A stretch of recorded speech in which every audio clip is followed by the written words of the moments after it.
Gracias a todos por sumarse. Siempre digo, para mí es un placer abrir estos espacios de debate y de conversación entre colegas, pero también es un gran desafío. Créanme que siempre me pongo bastante nerviosa antes de este tipo de intervenciones, para asegurarme de estar produciendo contenido de calidad que realmente les resulte interesante y útil. Así es que espero hoy estar a la altura de las expectativas, de mis propias exigencias y de las expectativas de ustedes también. La idea del encuentro de hoy básicamente está estructurado en dos grandes ejes. El primero, vamos a estar enfocándonos en los pilares de las organizaciones ágiles para que ustedes puedan tomar en consideración estos elementos al momento de analizar y de pensar en sus intervenciones. Y en el segundo bloque vamos a estar revisando una serie bastante amplia de prácticas y de ejemplos muy concretos de las muchas empresas que estuve relevando durante este tiempo para poder compartir con ustedes. Así es que el primer punto es, como les decía, me voy a basar en una referente global en este tema, que es Elaine Pulakos, que es una speaker y autora de varios libros en relación a organizaciones ágiles, a resiliencia y a transformación cultural. Ella es norteamericana y es verdaderamente una referente en este tema, y en función a un estudio bastante extenso de casos que ellos hicieron, encontraron que las organizaciones ágiles se caracterizan por básicamente tres grandes pilares, que son equipos balanceados, la calibración permanente y la estabilidad. Así que vamos a ver un poquito más en detalle cada uno de estos tres puntos para ver de qué se tratan. Les voy a recomendar, antes de avanzar, una entrevista que le hizo Enrique Rubio a Elaine, que está cargada en la página de YouTube de Hacking HR, así es que si después tienen ganas, creo que puede ser un muy interesante pieza para que chusmeen. El primero, digamos, de los pilares, entonces, es el de los equipos balanceados. Y acá lo que me interesa es señalar que no se trata justamente de hacer mucho con poco, que a veces se malinterpreta, pero tampoco de tener, de sumarlos a todos, suponiendo que eso es trabajar en equipo, sino de lograr la cantidad justa de cocineros en la cocina, dice Elaine, ¿no? Digamos, de asegurarnos de tener a las personas verdaderamente apropiadas para que esto efectivamente funcione. A distinguir entre los que tienen que estar sí o sí en la reunión, los nice to have y los for your info, muy especialmente. Ahora, en este contexto que hoy estamos viviendo, donde los espacios de intercambio informales desaparecieron o como mínimo escasean, el paso y te cuento ya no existe, y entonces me la paso de call en call. Si te mando un mail, se pierde en la vorágine de los 200 que todavía tenés sin leer. Y si te llamo para coordinar un encuentro específico, para charlar un ratito sobre este tema, es imposible encontrar un hueco en la agenda de los dos que coincida. Entonces, quizás caemos en la tentación de sumarlos a la call que a lo mejor ya tenemos prevista para este proyecto y donde está todos los involucrados. Y es importante entonces ser conscientes de que esto es verdaderamente uno de los pilares que tenemos que atender si queremos lograr agilidad. Entonces, pensar, poner, digamos, el problema sobre la mesa, estar atentos a esto y pensar soluciones y construcciones compartidas con el resto de los equipos. El segundo de los pilares es el de la calibración permanente. Aquí lo que es importante señalar es que no estamos hablando de hacer modificaciones o ajustes en el proceso de gestión del desempeño que normalmente coordinamos desde las áreas de recursos humanos, sino en la detección de fallas y en la gestión de ajustes en tiempo real al interior de los equipos. Y acá básicamente necesitamos dos grandes elementos. El primero, por supuesto, es dotar a nuestros líderes de herramientas concretas que los ayuden a monitorear estos avances y a tomar acciones correctivas a tiempo. Pero el segundo de los elementos, y creo yo aún más crítico y también más difícil de desarrollar, es una cultura de la organización en donde sea normal hablar de los problemas, sea normal detectar una falla y ponerla arriba de la mesa, porque es la única forma de verdaderamente poder resolverla a tiempo, ¿sí? Cuando pensamos en metodologías ágiles o en el design thinking, siempre decimos, digamos, necesitamos equivocarnos mucho y rápido, porque si vamos a contar nuestros errores al final del camino, seguramente habremos perdido una enorme cantidad de posibilidades de tomar acciones correctivas a tiempo. Entonces, que nuestros equipos se animen a poner el problema arriba de la mesa y que la mirada sobre eso sea: es normal equivocarse, veamos de qué manera lo podemos resolver rápidamente y no buscar culpables, ¿sí? Me parece que es un punto esencial en esto de lograr una mayor agilidad organizacional. Y el tercero de los pilares es el pilar de la estabilidad. Lo interesante que plantea Elaine es que en función de los datos concretos de estudios de campo que hicieron, este pilar de la estabilidad es el doble de relevante en la construcción de organizaciones ágiles que los otros pilares anteriores que vimos. Y cuando hablamos de estabilidad, básicamente necesitamos, uno podría suponer, si lo piensa rápidamente, que estabilidad y agilidad serían como elementos contrapuestos. Y sin embargo, no solamente no lo son, sino que es imposible lograr la agilidad, la velocidad y la flexibilidad que nuestros equipos necesitan si antes no nos aseguramos de lograr la seguridad en muchos aspectos vinculados a nuestros equipos, la estabilidad emocional de nuestros equipos, el desarrollo de habilidades de resiliencia, de reponerse, digamos, y de sobreponerse a la adversidad, y de la confianza de las personas en sí mismos, en sus capacidades y en las capacidades de los equipos a los que pertenecen. Así es que este es un punto particularmente importante para atender si queremos lograr la agilidad organizacional. Ahora bien, hay una enorme cantidad de acciones que yo voy a compartir hoy con ustedes, una selección de ellas, y las voy a presentar. Les preparé para ustedes este gráfico para ordenar un poco el análisis y la intervención, donde básicamente tenemos 4 grandes anillos que contienen una multiplicidad de acciones. El primero de los anillos tiene que ver con cuidar en esencia, digamos, la salud desde el punto de vista más tangible, la salud física, y algunas cuestiones de la salud emocional, si se quiere, más evidentes, más urgentes.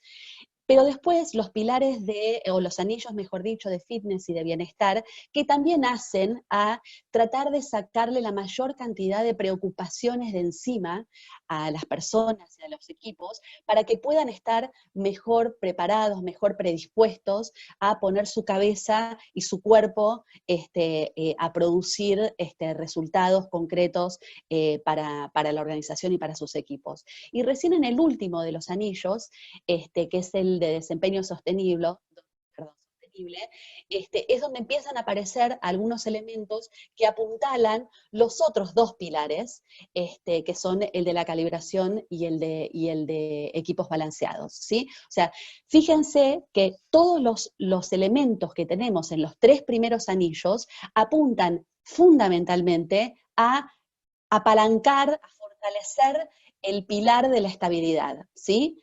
Ahora, como decíamos, tenemos una infinidad de acciones y de posibilidades para atender este pilar.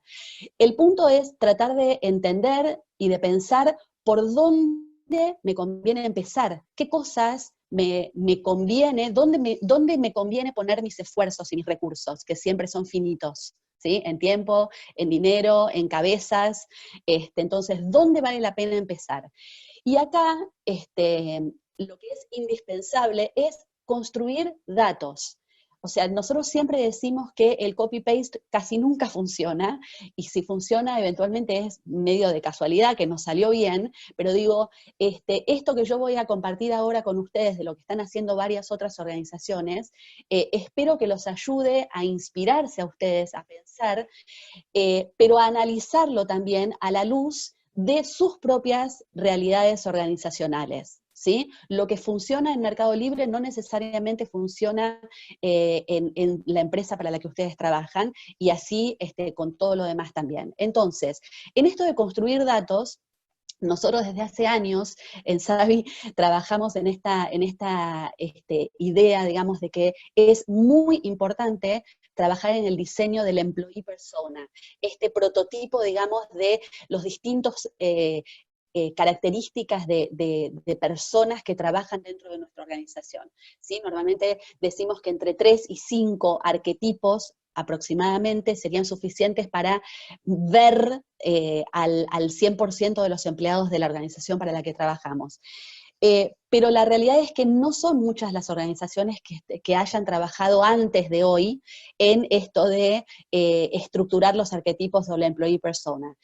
Ahora, en esta circunstancia, por suerte sí, muchas organizaciones han salido a hacer encuestas para conocer a su población, y conocerla no solo en términos de su composición demográfica, sino también en términos de sus intereses, de sus temores, de sus preocupaciones, de sus hábitos, más allá, mucho más allá de lo estrictamente laboral y profesional. Porque esa es la manera de poder conectar con ellos de una forma más efectiva y más eficiente. Entonces, las organizaciones, varias de las organizaciones que yo hoy voy a compartir con ustedes, hicieron este tipo de encuestas para básicamente cubrir información en 4 grandes grupos. La primera es en relación a la organización del trabajo. La segunda es en relación a la organización de su vida personal familiar. La tercera en relación a la cercanía de los managers y la cercanía de la organización. Y la cuarta en relación a la salud, a su bienestar general y al mapa, digamos, de estados afectivos. Acá 2 cosas que son interesantes. La primera es que si en sus organizaciones todavía no han hecho un estudio de este tipo, un estudio cualitativo y cuantitativo de este tipo que los ayude a entender mejor cómo está compuesta su organización, sería una fuerte recomendación que lo hicieran.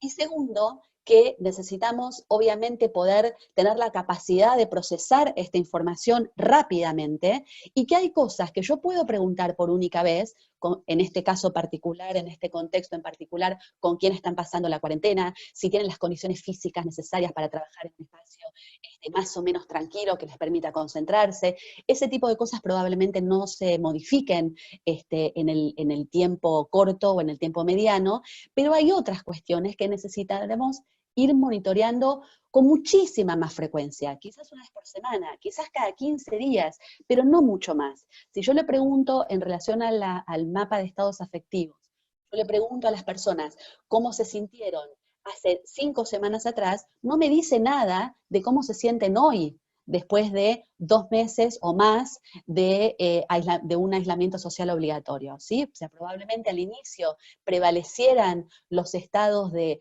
angustia, de temor, de incertidumbre, y quizás hoy prevalezcan los estados de hartazgo, de cansancio, de agotamiento. ¿Sí? Entonces necesitamos empezar a pensar en dispositivos que nos permitan ir tomando la temperatura de una manera mucho más frecuente. ¿Sí? Ahora bien, vamos entonces a compartir algunos ejemplos bien concretos.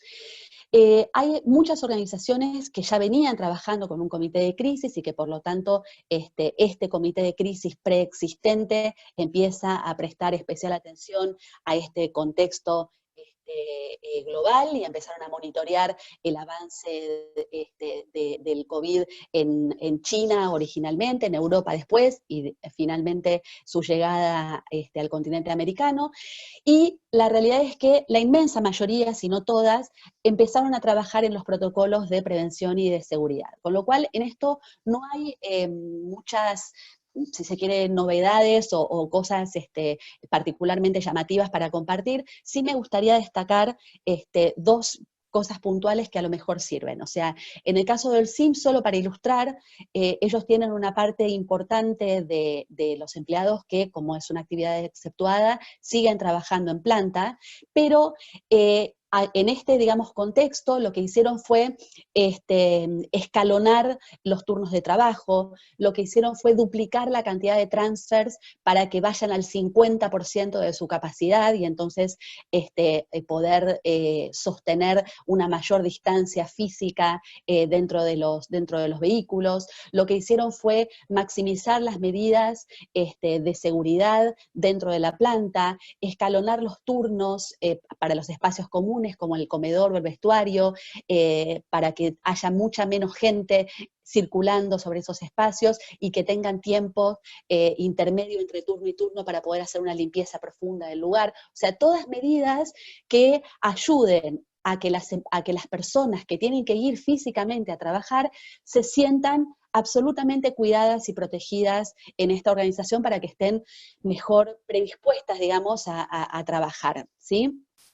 Un caso que me parece interesante y que me parece bueno compartir también es el caso de Louis Dreyfus, donde no solamente tienen protocolos muy estrictos de seguridad y de prevención, y no solamente los han comunicado mayormente por vía escrita, con piezas de comunicación específicas, con mailings, etcétera, sino que además los propios referentes de las áreas de seguridad dieron charlas abiertas para ellos mismos explicar cómo armaron estos protocolos, por qué tomaron las decisiones que tomaron, qué significa esto, por qué esto sí, esto no, digo, y abrirse digamos, a evacuar dudas y a bajar los niveles de temor y de ansiedad de sus equipos.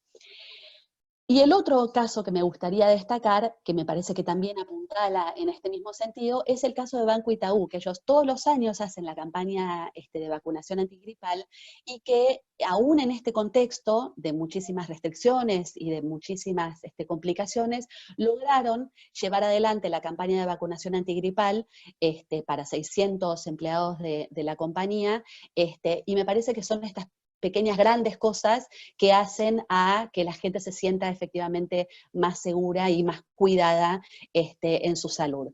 Ahora, empezaron a aparecer un montón de cuestiones, si se quiere, más vinculadas a la salud emocional, discúlpenme que me está sonando, ahí estamos, a la salud emocional, y entonces algunas empresas como Louis Dreyfus, como el SIM, como Banco Itaú, abrieron canales de soporte con psicólogos, ¿sí? Con psicólogos externos en algunos casos que nosotros los estamos asistiendo, en otros casos haciendo asociaciones con las obras sociales o haciendo vinculaciones con otras asociaciones profesionales. Y empezaron también a apuntalar a sus equipos con webinars y con tips específicos de intervención, apoyándose en algunos referentes, externos, llámese la Asociación Argentina de Pediatría, en el caso de Olsim con recomendaciones de UNICEF, o apuntalarlo con algunos referentes externos relevantes, como en el caso del BBVA con Facundo Manes, o Marichu Seitún para temas vinculados al cuidado de los niños, y con recomendaciones para madres y padres. En algunos casos este tipo de intervenciones se hicieron con algunos programas que las empresas construyeron específicamente en este nuevo contexto, como el caso de Olsim Más Cerca, como el caso del programa de bienestar emocional del Banco Itaú, y en algunos otros casos este tipo de intervenciones se metieron en otros programas preexistentes, como en el caso de Claro, por ejemplo, donde este tipo de intervenciones se metieron dentro del ala del programa de bienestar social, que es algo que existe desde hace mucho tiempo en el banco, en la compañía, en Claro. Y después hay algunas empresas, como por ejemplo City o Olsim, donde no solamente abrieron estos canales, digamos, de contacto y de apoyo con profesionales psicólogos, sino también con otros profesionales para asistir otro tipo de problemáticas o de dificultades de los empleados, como pueden ser especialistas en impuestos, contadores, abogados, ¿sí? Que también puede llegar a ser una ayuda para los empleados en este contexto. Muchas organizaciones instrumentaron prácticas de yoga o de otro tipo de entrenamiento. Acá me gustaría destacar el caso de Banco Itaú, por ejemplo. Esta es una práctica preexistente en el banco, y lo que hicieron fue remotizar la prestación, el espacio. Esta placa que dice funcional, en realidad, antes de esta pandemia, era un grupo de running, que por razones obvias tuvo que reconfigurarse en un equipo de functional que es lo que hoy funciona. Y lo que me interesa destacar en este caso es que todas estas prácticas, en todas las empresas que están aquí señaladas, son espacios que se dan en vivo, que se conducen en vivo y que son, digamos, para el equipo cerrado de la compañía. En el caso de Louis Dreyfus, no solamente se da para los empleados, sino que se invita a participar también a las familias o a las personas con las que los empleados están viviendo la cuarentena. Y estos espacios que se dan justamente en vivo, me parece que es un recurso realmente muy valioso, porque no solamente apunta a la cuestión de la salud más evidente, sino también, como dice Manes en uno de los videos del BBVA, tener vínculos humanos protege el cerebro. Entonces, toda vez que tengamos posibilidad de construir estos vínculos, de reforzar estos vínculos, de ponernos en comunidad con otros, me parece que es importante destacarlos. Dentro de todas estas recomendaciones vinculadas al cuidado físico y demás, muchas organizaciones, también en estos programas que les comentaba, empezaron a hacer algunas recomendaciones vinculadas, por ejemplo, con el tema de la alimentación saludable, que es otro de los problemas que empiezan a aparecer de manera más marcada en esta crisis. Y acá me gustaría destacar un caso particular que me pareció interesante, que es el de Ingredion. Ingredion es una empresa global de capitales norteamericanos que se dedica básicamente a la producción de sustancias para proveer a industrias alimenticias, a la industria de bebidas y incluso algunas farmas. Y acá lo que hicieron fue invitar a los propios empleados de la organización a compartir sus recetas, sus tips de cocina, sus tips de bartenders también. Entonces, acá me parece que es una iniciativa muy interesante donde se apuntalan básicamente tres elementos que son muy valiosos. Primero es hablar desde el core de la organización, desde el core del negocio, ¿sí? ¿A qué nos dedicamos nosotros? Nosotros nos dedicamos a esto. Y de esto yo sé, y además desde mi lugar más personal te puedo contar que probé esto y funcionó, y que probé tal otra cosa y no funcionó tanto. Segundo, obviamente esta cuestión de sí apuntalar este pilar de la alimentación balanceada, saludable, etcétera, más desde la salud. Y el tercero, que es un recurso súper potente y sobre el que voy a volver más adelante, que es el de la gamificación, ¿sí?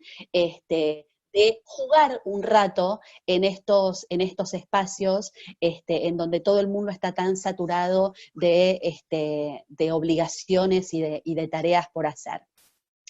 Si avanzamos un poquito más en los anillos, pasamos al anillo de bienestar. El primero de los ejes en el pilar de bienestar es el del sentido de propósito, ¿sí? Yo creo que en una situación de crisis como esta, tenemos una oportunidad espectacular de fortalecer el sentido de propósito, del propósito de la organización y del propósito de mi trabajo dentro de la organización. Y de demostrar de una manera muy concreta demostrarnos juntos y demostrar que realmente como organización estamos comprometidos y que podemos hacer una diferencia. Y acá traje por suerte hay varios ejemplos dando vueltas, elegí solamente 3 para ilustrar esta cuestión de que no todas las acciones que normalmente se incluyen dentro del paraguas de RSE aplican en este caso, porque cuando hablo de sentido de propósito me refiero a marcar una diferencia en este contexto en particular y a entender cuáles son los verdaderos puntos de dolor en este contexto de pandemia, ¿sí? O sea, si quieren, me parece que podríamos estar todos bastante de acuerdo en que básicamente son 3 grandes puntos de dolor. El primero, obviamente, es la salud. El segundo es atender a las poblaciones más vulnerables, que en este contexto están especialmente vulneradas. Y el tercero tiene que ver con el empleo, ¿sí? Que es un problema serio, no solamente en los países de la región, sino en muchas otras partes del mundo también, si no veamos lo que está sucediendo con el seguro de desempleo en los Estados Unidos. Entonces, elegí 3 ejemplos concretos para compartir con ustedes. Uno es el de Holcim. Ellos, entre muchas otras acciones que están haciendo en este sentido, traje una nada más para mostrarles, lo que hicieron fue vincularse con un grupo de emprendedores que producen máscaras de protección en 3D y con impresiones en 3D. Entonces lo que hizo Holcim fue proveerlos de todas las materias primas necesarias para que ellos puedan producir estas máscaras y luego donar estas máscaras a entidades de salud que lo necesitaran.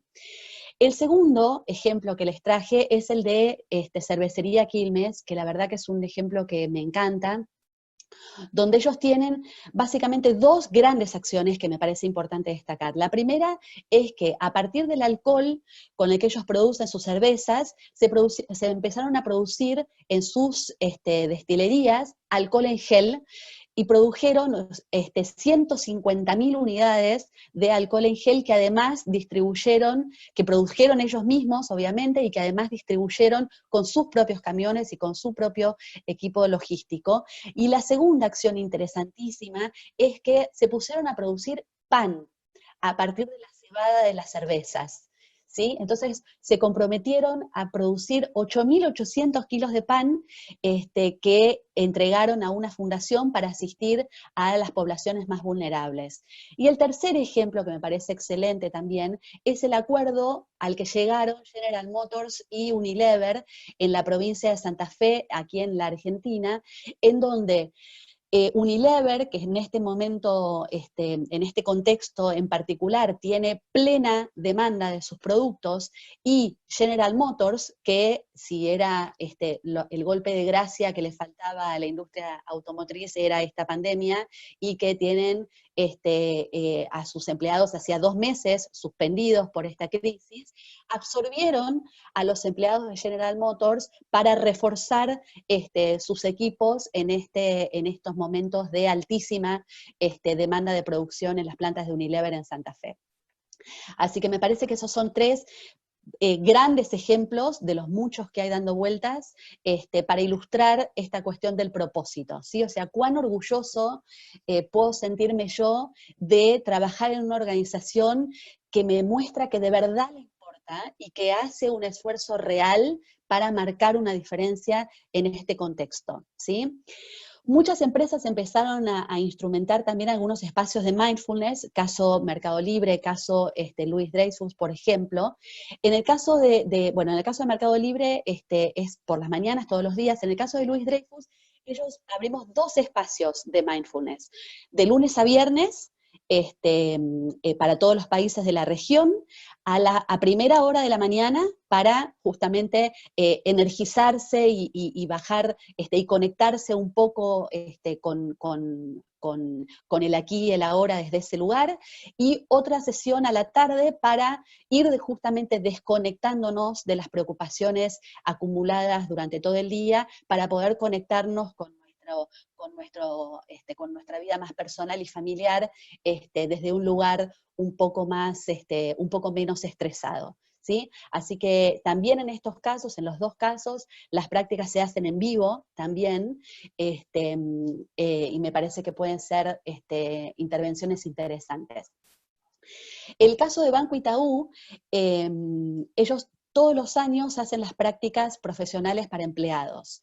Y en este caso, este año los agarró en la mitad, la pandemia, pero justamente como este es una experiencia particularmente valorada, no solamente por los chicos, sino también por sus padres, que son los empleados de la compañía, el equipo de recursos humanos de Banco Itaú decidió poner todo su esfuerzo para reconvertir estas prácticas, pero poder estar cerca y sostener la práctica aún en estas circunstancias. Entonces lo que hicieron fue llamar a los chicos, armar webinars con ellos, tratar de escucharlos y ver cuáles eran sus mayores preocupaciones y sus principales puntos de dolor, pero también invitarlos a co-construir esta práctica con ellos, ¿sí? Entonces, no sé, dijeron que lo que les gustaría a los chicos recibir, dentro obviamente de lo que es la preparación para el mundo del trabajo, eran herramientas de Microsoft Office. Entonces, empezaron a dar cursos de Excel, de PowerPoint para los chicos, que fue uno de los pedidos de ellos mismos. O a ayudarlos a talleres, digamos, de cómo armar sus currículums, cómo prepararse para sus entrevistas, etcétera. Y obviamente dejar abierta la posibilidad para que aquellos chicos que lo deseen puedan volver a repetir, digamos, la práctica en condiciones más normales, si se quiere, el año próximo, ¿sí? Y el último punto que me interesa destacar, que me parece bien importante, es la iniciativa que hizo Citibank, donde ellos, a partir justamente del estudio y del análisis de la composición demográfica de sus equipos, encontraron que el 42% de los empleados del banco tienen hijos en edad escolar. Con lo cual, el tema de homeschooling, que seguramente muchos de ustedes, como yo, estarán padeciendo y saben la sobrecarga, digamos, que implica para nosotros también, y lo difícil que es mantener todas las pelotas en el aire en este momento, y que además el 12% de los empleados del banco estaban teniendo cursos de grado o de posgrado en la universidad, lo que les implicaba seguir conectados más allá del horario, digamos, normal de trabajo.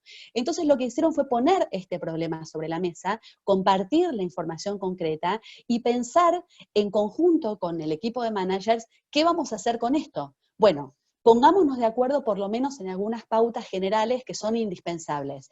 No se pueden armar reuniones antes de las 9 de la mañana, no se pueden armar reuniones más allá de las 5:30 de la tarde. Si voy a armar un encuentro o una reunión entre las 13 y las 14:30, que suele ser el horario de almuerzo, necesito antes asegurarme de que vos efectivamente estás disponible y podés encontrarte conmigo en ese horario. ¿Sí? Entonces, algunas pautas generales que es importante tener en consideración. Bien, después pasamos entonces sí al último de los anillos, que es el de desempeño sostenido. La mayoría, digamos, de las empresas han hecho, no todas, pero digo, la mayoría de las empresas han hecho su town hall meeting o sus town hall meetings. Y acá me parece que hay quienes me conocen y me han escuchado hablar seguramente muchas veces del modelo de tesis de equilibrar los polos de comunicación. Y acá hay dos que me parece que son importantes de destacar. El primero tiene que ver con ordenar la emisión. ¿Sí? En estos contextos son muchas las voces que necesitan salir a hablar. Llámese relaciones institucionales, llámese recursos humanos, llámese seguridad y salud ocupacional. Entonces, necesitamos coordinar con estos actores para asegurarnos de no saturar de información a nuestros equipos y de que los mensajes lleguen y lleguen con calidad. ¿Sí? Y el segundo punto que me parece también muy importante es lograr equilibrar los polos de comunicación en términos de emisión y escucha. es preferible, digamos, en estos espacios de town hall meetings o similares, es importante que existan instancias de escucha, instancias donde las personas puedan preguntar abiertamente o que manden sus preguntas previamente o que las pongan en un chat, digo, pero que puedan esas preguntas ser respondidas en estos espacios. Que aprovechemos estas instancias donde a lo mejor tenemos 100, 200, 500, 800 personas conectadas dentro de la organización, o sea, una porción importante de los empleados de la organización conectados, aprovechemos estas instancias para hacer estos pequeños monitoreos que yo les comentaba antes de los mapas de estados emocionales, ¿sí? No hace falta hacer grandes encuestas para ir teniendo estos termómetros tan necesarios para ver por dónde vale la pena encarar. Y es preferible armar varios town hall meetings con cierta frecuencia que armar uno cada 2 meses, ¿sí? Es muy poco tiempo.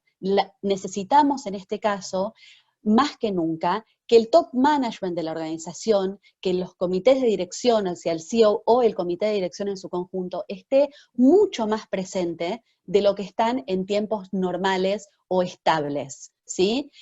Porque es una forma también de apuntalar a nuestros mandos medios, que son hoy un poco el jamón del sándwich y que están realmente agobiados y saturados. Entonces necesita el top management de la organización meterse en la cancha para sacarle un poco de presión a nuestros mandos medios para que puedan ellos poner su cabeza en otras cosas y estén mejor preparados, ¿sí? Ahora, hay un ejemplo que me parece interesante en esto de la cercanía, que no solamente se trata de escribir en un tono más coloquial las comunicaciones, sino también de esta cercanía, si se quiere, más física.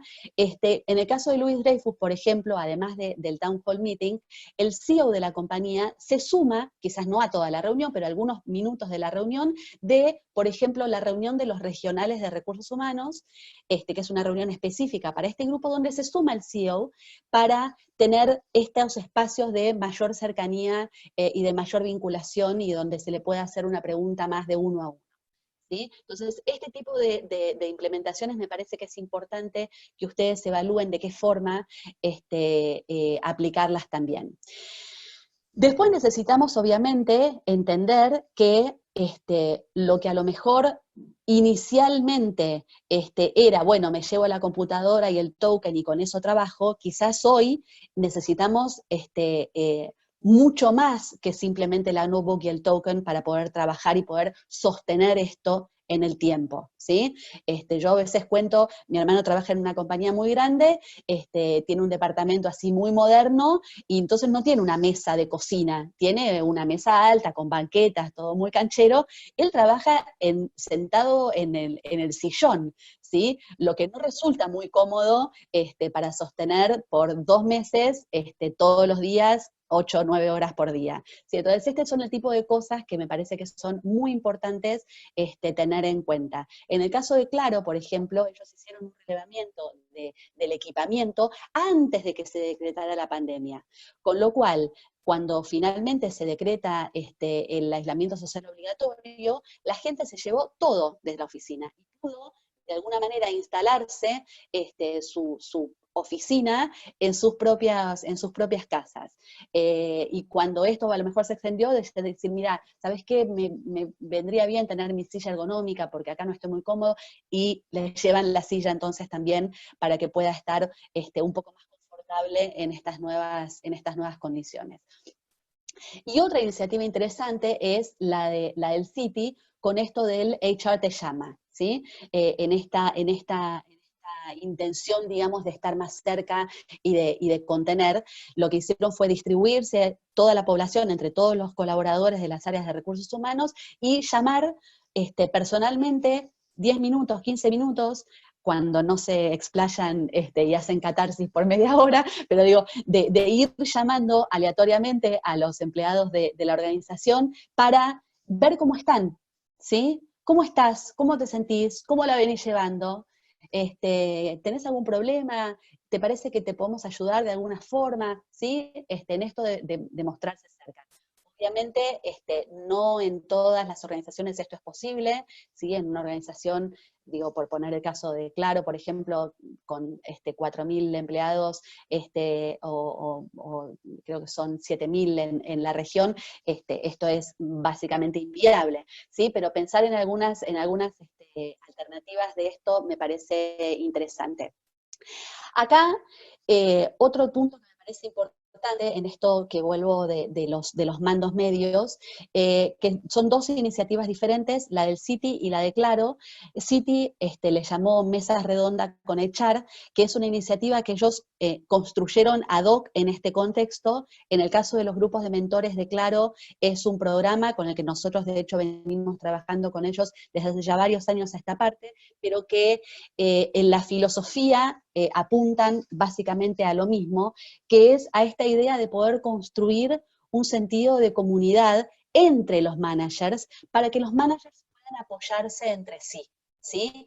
Un espacio que puede eventualmente tener algo de catártico, pero que también apunta a que puedan construir entre ellos soluciones alternativas a problemas que seguramente son comunes en este grupo de líderes y de colaboradores, ¿sí? Entonces, pensar en estas formas de que a lo mejor que los gerentes y los jefes trabajen juntos, o que los jefes y los supervisores trabajen juntos, que los gerentes trabajen juntos. Digo, ustedes verán después de qué manera esto tiene sentido en sus organizaciones, pero esto de pensar en pequeños equipos de colegas que puedan apoyarse mutuamente, me parece que es un instrumento muy potente.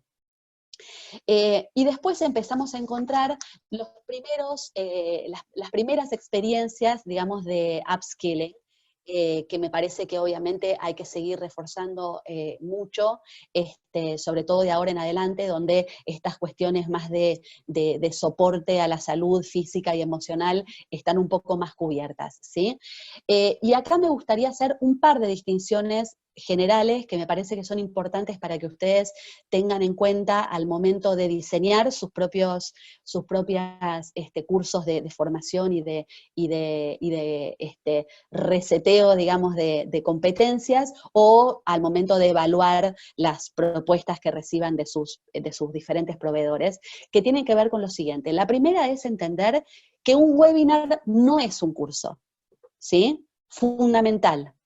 Y que en un curso de formación no podemos replicar de alguna manera un curso presencial a un curso virtual, sino que el curso virtual necesita ser concebido como un curso virtual y necesitamos dotarlo de un montón de instrumentos que nos ayuden a poner a la persona en el centro, ¿sí? Entonces, necesitamos meter en estos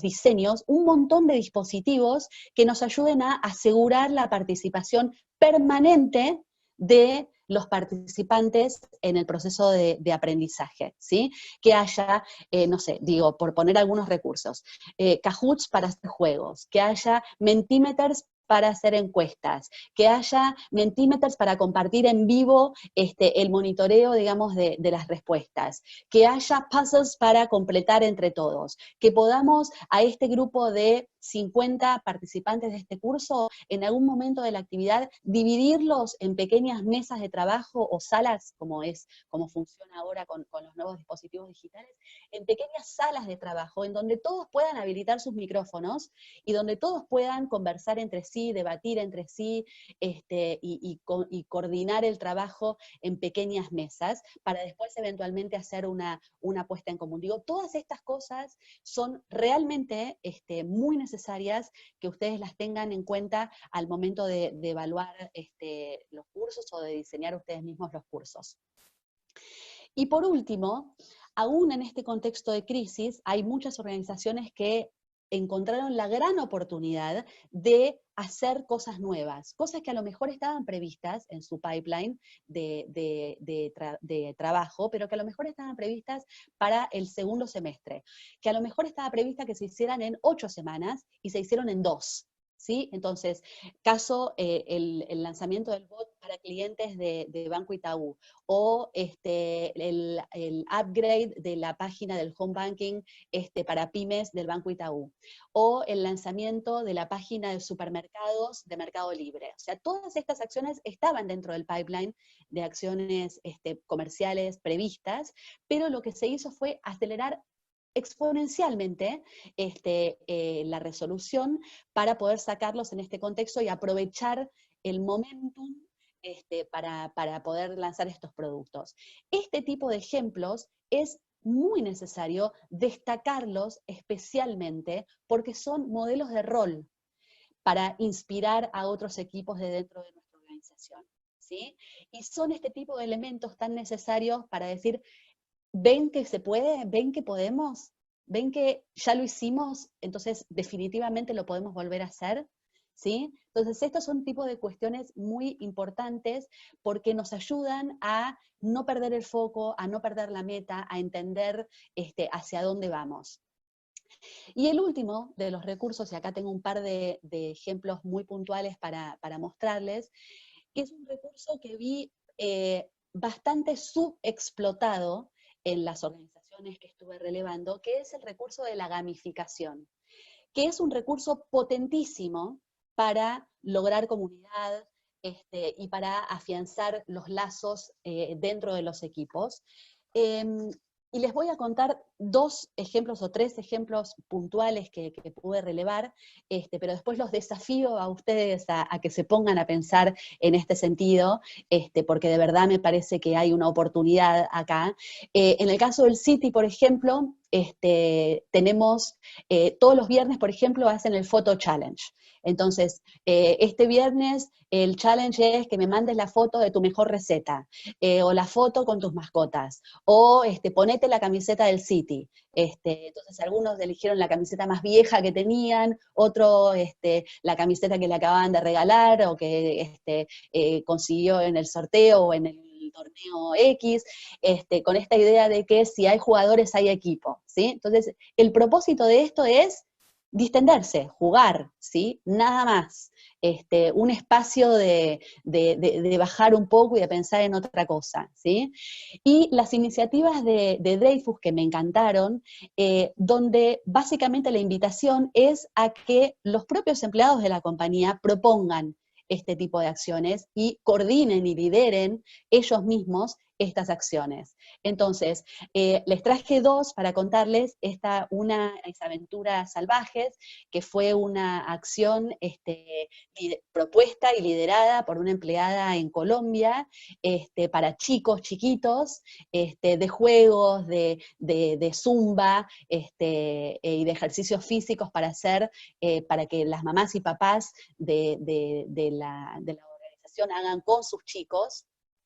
Y la segunda es la de cuentos, lectura de cuentos semanales, que es también otra empleada también de Colombia, donde creo que todos los miércoles, en un determinado horario, se conectan, y ella con su hijo lideran esta actividad justamente que, como su nombre lo indica, es la lectura de cuentos.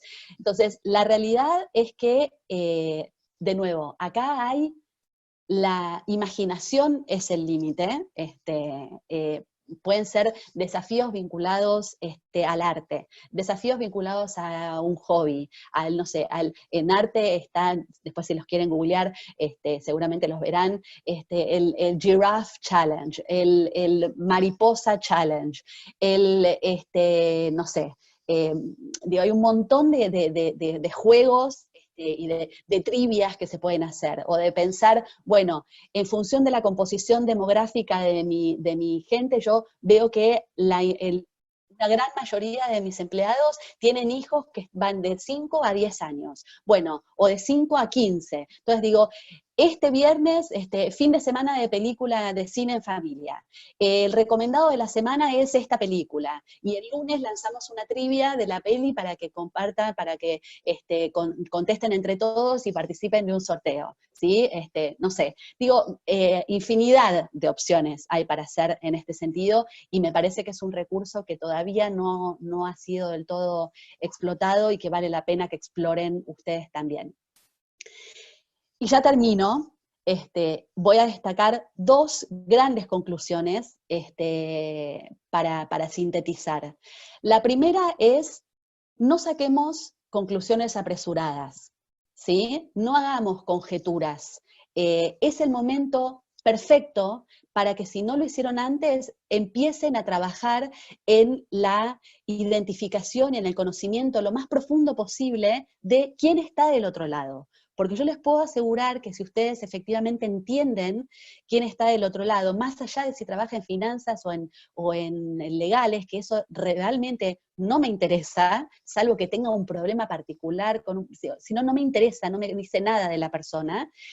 Pero si ustedes tienen la posibilidad de conocer a la gente que está del otro lado, seguramente las intervenciones que ustedes van a diseñar van a ser mucho más efectivas. Entonces, si todavía no lo hicieron, aprovechen el momento para preguntar y para conocer a la población que está del otro lado.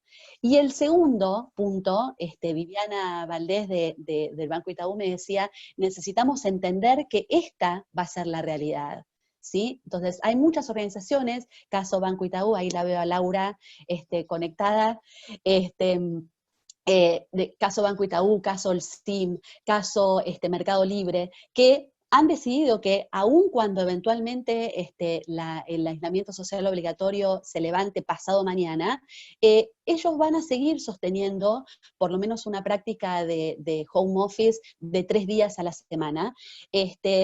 Pero aún si no somos una de esas organizaciones y no vemos la hora de volver a la antigua normalidad, eso no va a pasar, por lo menos no en bastante tiempo, ¿sí? Porque incluso si volviésemos a trabajar a las empresas, para que todas las personas de un equipo puedan estar de nuevo juntos en una oficina, en una sala de reunión, van a pasar muchísimos meses. Entonces necesitamos aceptar que al menos por ahora, por bastante tiempo más, esta es la realidad con la que tenemos que operar. Y entonces necesitamos destacar algunos elementos esenciales como son el upskilling, ¿sí? O sea, el dotar a nuestros equipos de competencias que quizás no sean exactamente nuevas, sino que hay que darles una vuelta de tuerca, porque no es lo mismo liderar presencialmente que a la distancia, no es lo mismo liderar un equipo con el que comparto el piso en la oficina que liderar un equipo remoto, ¿sí? Entonces es necesario atender estas nuevas necesidades y dotarlos de las competencias para el escenario, y también dotarlos de las herramientas de gestión remota que se necesita en este nuevo escenario, en esta nueva realidad.